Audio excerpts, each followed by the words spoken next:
বিগত 15 বছর ধরে শ্রীমঙ্গলের মতো মঙ্গলের শহরে কিছু অমানুষ অমঙ্গল সৃষ্টি করতেছে।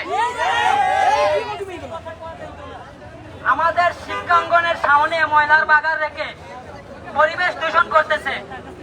এই ময়লার বাগানের দূষণের কারণে আমরা ক্লাসই করতে পারছি না, নিয়মিত ক্লাস করতে পারছি না। দেখা যাচ্ছে একদিন বিদ্যালয়ে আসছি, পরের দিন অসুস্থ হয়ে যাচ্ছি। শুধু আমি না, যে প্রত্যেক বাচ্চারাই, আমার স্কুল কলেজের প্রত্যেক বাচ্চারাই এভাবে অসুস্থ হচ্ছে।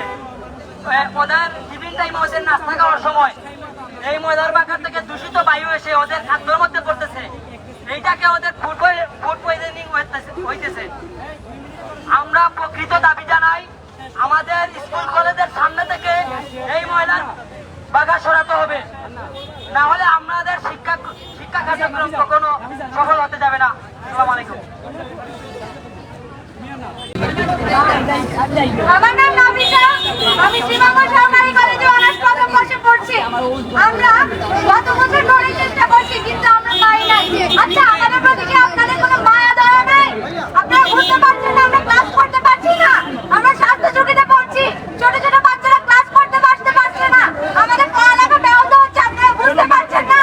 আমরা চাই যত দ্রুত সম্ভব আমাদের ময়লার বাগান সরানো হোক। আমরা অসুস্থ হতে চাই না, আমরা চাই না আমাদের পড়ালেখা ব্যাহত হোক। একদম লাউড অ্যান্ড ক্লিয়ার কথা বলে রাখছি, কিন্তু আমরা কিন্তু কোনো আশ্বাস মানব না বলে দিচ্ছি। তাই যত দ্রুত সম্ভব বলে রাখছি, ময়লার বাগান সরাতে হবে। কিন্তু বলে যাবেন না, ছাত্র জনতা কিন্তু এখনো মরে নাই।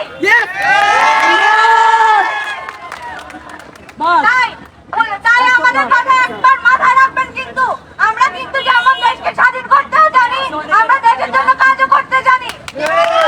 আমাদের ধমনীতে শহীদের রক্ত, এই রক্ত কোনোদিনও গোল টেবিলে বসে না, এই রক্ত কোনোদিনও আপোষনামা লিখে না। আমরা শ্রীমঙ্গলে তিনটা শিক্ষা প্রতিষ্ঠান, শ্রীমঙ্গল সরকারি college, the bars residential model school and college, Gausia Shafiqia Sunnia Madrasa, আমরা তিনটা প্রতিষ্ঠানের শিক্ষার্থীরা প্রতিদিন সকালবেলা সুন্দর একটা সকালে আমরা আমাদের শিক্ষা প্রতিষ্ঠানে যাই।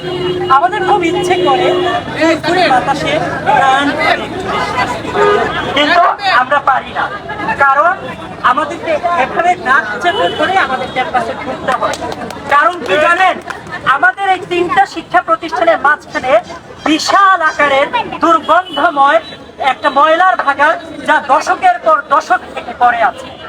আমরা কয়েকটা প্রজন্ম এই ময়লার ভাগাড় নিয়ে আন্দোলন করেছি, কিন্তু আমরা কোনো আশ্বাস পাই, মানে কোনো ভরসা পাইনি, পেয়েছি কেবল আশ্বাস।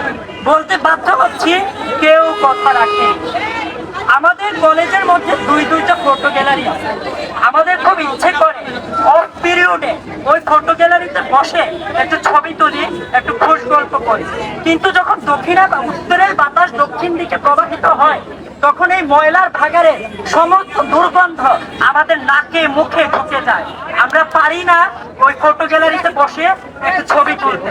আমাদের শিক্ষাঙ্গনে আমরা পাঠ্যক্রম চালিয়ে যেতে পারি না। তাছাড়া এই ময়লার ভাগাড়ে বিষাক্ত পোকামাকড়, অসংখ্য অগণিত পোকামাকড় থেকে, বৃষ্টি হলে সেগুলো রাস্তায় আসে।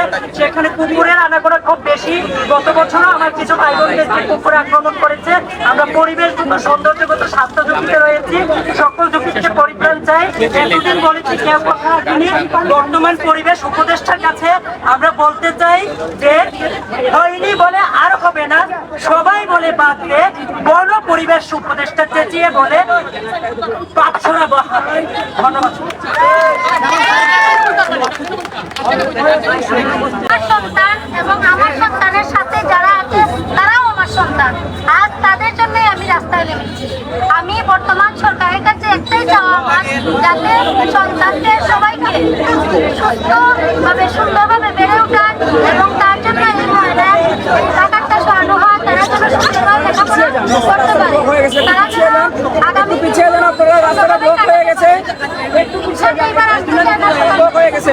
আপনারা এগিয়ে যান, রাস্তাটা ক্লিয়ার করেন, রাস্তাটা ক্লিয়ার করেন, রাস্তাটা ক্লিয়ার করেন।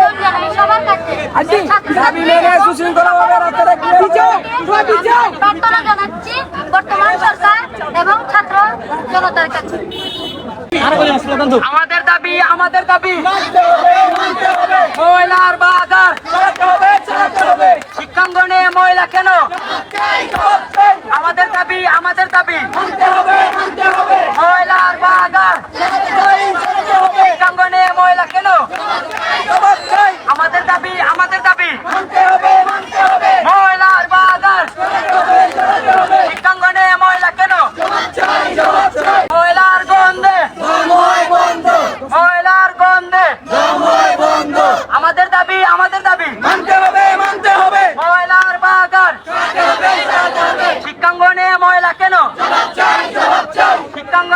না কেন?